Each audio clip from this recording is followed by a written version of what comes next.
You know, the golden era of Hollywood, there was one thing that studio bosses liked to do, and that was pair stars together, so you had like a double whammy at the box office. So for instance, of course, a lot of major stars were paired with the likes of Clark Gable, Joan Crawford, Carole Lombard until her untimely demise. And then of course you had Spencer Tracy, Katharine Hepburn.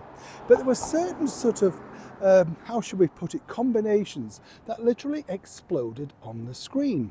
And one would have thought that the studio bosses would have been absolutely thrilled with this, you know, great box office, a winning combination, a good looking guy, a beautiful woman, and more importantly, a mega box office, as I said.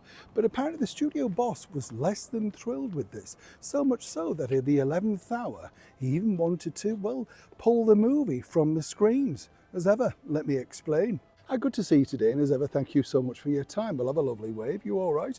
Now, you know, these stories, as I say, I've been so lucky to sit down with so many of the big stars of the day that were there, that knew the stories, that understood exactly how the studio system worked, and more importantly, told you the behind-the-scenes news of, well, you know, the major stars that we held in such high esteem, but perhaps behind the scenes were a little less than, shall we say, living up to their image.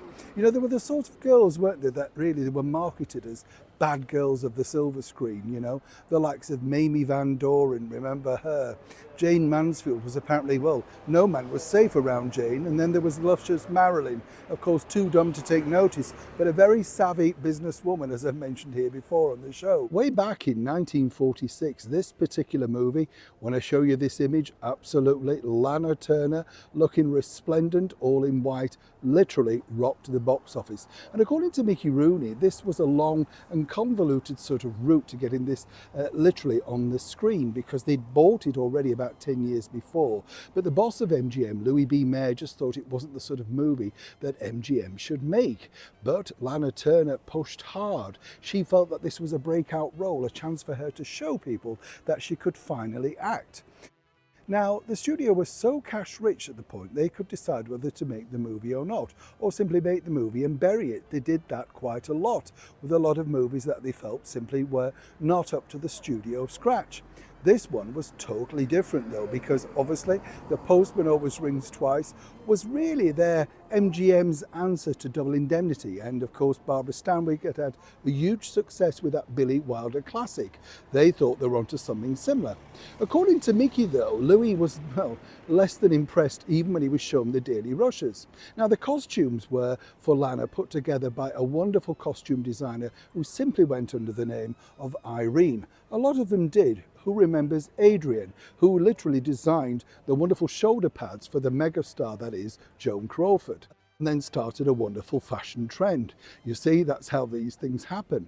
Now, back to the movie. John Garfield was cast because they thought he didn't necessarily have a great sort of sync with Lana Turner, and she too didn't, until they saw the rushes, and apparently fireworks were exploding, and they thought, well, we could be onto something of a winner. Filming actually went quite well, and rather strange for the time with MGM.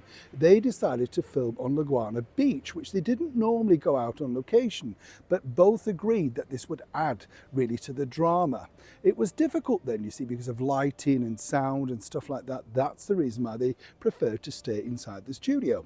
Now fast forward, and Louis B. Mayer is shown a press preview in one of the mighty MGM screening rooms. He left after 10 minutes. He thought it was deplorable, didn't like it at all, and really couldn't understand why they'd made this movie. But what happened was, other studio bosses decided, well, they were going to sneak it out to some cinemas to test it out on a real life audience. It was explosive. The cards all came back saying, yes, yes, yes, this is a hit. But then they had to get over this problem with Louis B. Mayer. So the only way around it really was to put the movie out. And Louis thought, well, it'll go out and it'll sink. They did very little promotion. The idea, of course, was Lana was going to go on at certain cinemas introducing the movie all dressed in white. She loved the idea of meeting the public. MGM, not so. So they put the movie out, and it literally took thousands at the box office. One of the biggest hits of the MGM catalogue for that year. Now, you would have thought that Louis B. Mayer, the boss, was thrilled. According to Mickey Rooney, he was, well, furious, because he said this is not the movies that MGM make, and we're not to go down this route again. This left, of course, Lana Turner back to the roles that she was kind of famous for, and she was really frustrated at the fact that she could not now find a similar role because she had a contract with that said studio.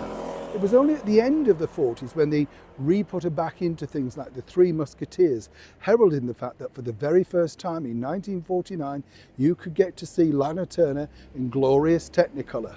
But for Lana, she said that this was one of her standout roles and proved to everybody that finally she could play more than just the sweater girl.